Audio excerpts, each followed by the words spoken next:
Je m'appelle Valérie Pécriot, je suis assistante sociale chez Partenamut. Je travaille donc en mutualité depuis 1994. On est là pour identifier les besoins de la personne quand elle fait appel à nous, de voir effectivement quelles sont ses difficultés, quelles sont ses attentes et surtout l'informer au mieux par rapport, en tous les cas, à ses droits, ses avantages. On est là également pour les orienter, que ce soit vers nos services ou vers des organismes externes. Le rôle de l'assistant social au niveau de la mutualité, c'est d'être justement un de ces prestataires de services pour la coordination, tout comme l'aide familiale qui vient à domicile, tout comme l'infirmière qui vient faire les soins. L'assistante sociale de mutualité vient pour effectivement apporter son aide plus au niveau administratif et en lien avec la mutualité et les autres organismes externes. Je suis là, bonjour. Bonjour Madame Pécriot. Comment allez-vous? Très bien.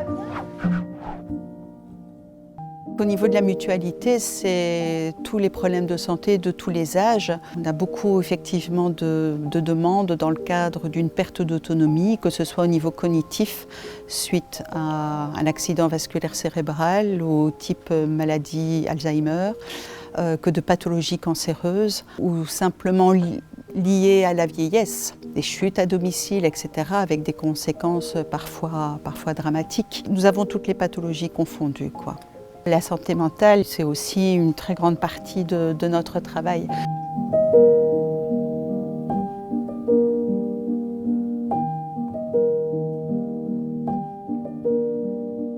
J'ai envie vraiment de mettre l'accent sur la détresse humaine en tant que telle, parce qu'on a vraiment des contacts avec des personnes qui perdent pied, qui n'ont pas forcément les ressources pour y voir clair, pour avoir des réponses, parce qu'ils n'ont pas les ressources au niveau de leur famille, n'ont pas des ressources au niveau de l'entourage.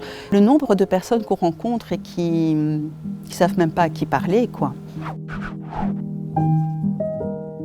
Nous, assistants sociaux de la mutualité, nous sommes là surtout pour conseiller la personne et informer sur les droits et les avantages. Par exemple, la reconnaissance d'une perte d'autonomie de la personne. Éventuellement, le bénéfice aussi d'une allocation, en plus de son revenu principal. La reconnaissance officielle des aidants proches. Nous occupons également de la réinsertion socio-professionnelle pour des personnes qui sont en période d'incapacité de travail. Ce sont des thèmes principalement relatifs à la perte d'autonomie de la personne, pour les personnes, que ce soit pour des enfants, pour des adultes ou des personnes âgées. Quand nous recevons une demande d'une personne, elle a un contexte, elle a effectivement sans doute des soins, des services, elle a le libre choix des personnes qui viennent l'aider. Nous collaborons de toute façon avec tous les prestataires d'aide et de soins à la maison ou de services.